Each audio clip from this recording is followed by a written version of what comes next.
आपको बता दें कि राजधानी में आज सैकड़ों बीपीएससी अभ्यर्थी शिक्षा मंत्री से मिलने उनके सरकारी आवास पहुंचे। इस दौरान अभ्यर्थियों ने बताया कि उनका शिक्षा मंत्री से मुलाकात तो हुई, लेकिन शिक्षा मंत्री ने उनके मांगों को सुनने से मना कर दिया। अभ्यर्थियों का कहना है कि बीपीएससी अपने पूर्व की घोषणाओं पर कायम नहीं है, जिसके चलते सैकड़ों अभ्यर्थियों की करियर दांव पर चली गई है, लेकिन उन्हें न्याय नहीं मिला है और इसके कारण उन्हें दर दर भटकना पड़ रहा है। अर्जुन ने कहा कि अगर सरकार उनकी मांगों को नहीं मानती है तो वह लोग आत्मदाह करने को मजबूर हो जाएंगे। मेरा स्टेट 2023 में ख़त्म हुआ और उसमें मैं क्लियर की थी और फर्स्ट ही टाइम में मेरा मतलब कि एज समाप्त कर दिया गया है। उसके बाद अभी टीआरई 3 में कोई उम्र का रिलैक्सेशन नहीं दिया गया है और हम लोग दर बदर भटक रहे हैं। डेली हम लोग पढ़े कि हम लोग ये घूमते हैं इसी तरह। हम लोग को तो समझ में नहीं आ रहा कि आगे हम लोग क्या करेंगे। अब जब नहीं मिलेगा तो लास्ट उपाय हम लोग, जैसे कि भाई साहब ने कहा कि हम लोग यहीं पर आत्मदाह कर लेंगे। आप लोग शिक्षा मंत्री से मिली थी क्या? शिक्षा मंत्री मिली थी तो वो कोई मतलब कि पॉजिटिव रिजल्ट तो नहीं दिए। बोले कि अच्छा हमारे विभाग में अभी बंटवारा नहीं हुआ है और हम अभी इस पे कोई कार्रवाई कर नहीं सकते। लेकिन मैंने बोला सर आप लोग का एक सिग्नेचर हम लोग का जिंदगी बचा सकता है, लेकिन उन्होंने कुछ नहीं सुनवाई की। क्या नाम हुआ? मेरा नाम अंजना है। आखिर क्या बात है कि आप लोग आज शिक्षा मंत्री के आवास पर आए? सर ऐसा है कि हम लोग बीपीएससी अभ्यर्थी हैं।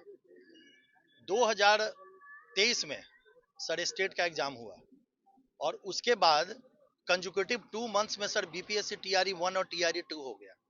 अब सर स्टेट का जब हम लोगों ने एग्जामिनेशन दिया था तो उस समय हम लोग का था कि भाई 58 साल से ऊपर के सारे लोग इस एग्जामिनेशन को दे सकते हैं। उसके बाद जब आपने जब बहाली लाई बीपीएससी के थ्रू, तो बीपीएससी में जो टीआरई 1 और टीआरई 2 आया सर, उसको 2 महीने के अंदर आपने एग्जामिनेशन ले लिया और टीआरई 3 में आप कहते हैं कि 10 वर्ष की छूट आपको नहीं दी जाएगी। हम लोग सर इसी के लिए शिक्षा मंत्री के पास खड़े हैं।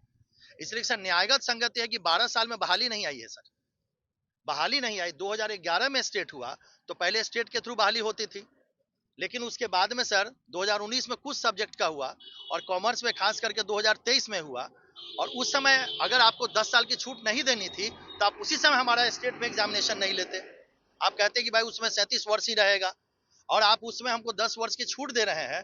और बीपीएससी टीआरई 1 टीआरई 2 अगर आप 6-6 महीने पे एग्जाम लेते, 1-1 साल पे लेते तो कुछ मुद्दा का विषय था।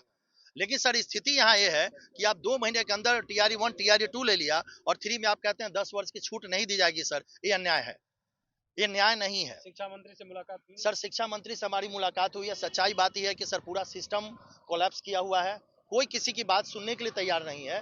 शिक्षा मंत्री का कहना है सारे लोग का सर कहाँ कहाँ दर दर हम लोग नहीं भटके हैं, सबके यहाँ गए हैं हम लोग सर। और सबके यहाँ जाने के बाद सब लोग यही कहते हैं आप उनके पास जाइए, आप उनके पास जाइए। शिक्षा मंत्री कहते हैं हमारे पास अभी विभाग अलॉट नहीं हुआ है, हम इस पर बात नहीं करेंगे। लेकिन सर प्रक्रिया चल रही है। 26 तारीख को हमारा जो है सो फॉर्म भरने का डेट खत्म हो रहा है सर। डेट खत्म हो जाने के बाद फिर सर कैसे होगा, और कोई सर सुनने के लिए तैयार नहीं है।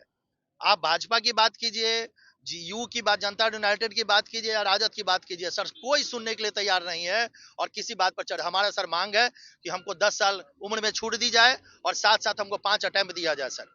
जब तक ये दोनों मांगे पूरी नहीं होगी सर, तो अगले बार हम लोग 1 या 2 दिन के बाद यहीं पे शिक्षा मंत्री आवास के सामने आत्मदाह करेंगे सब लोग, और हम लोग अपने जीवन को नष्ट कर लेंगे। इसके बाद हमारे पास कोई दूसरा चारा नहीं। क्या नाम? मेरा नाम सर प्रणव झा हुआ सर।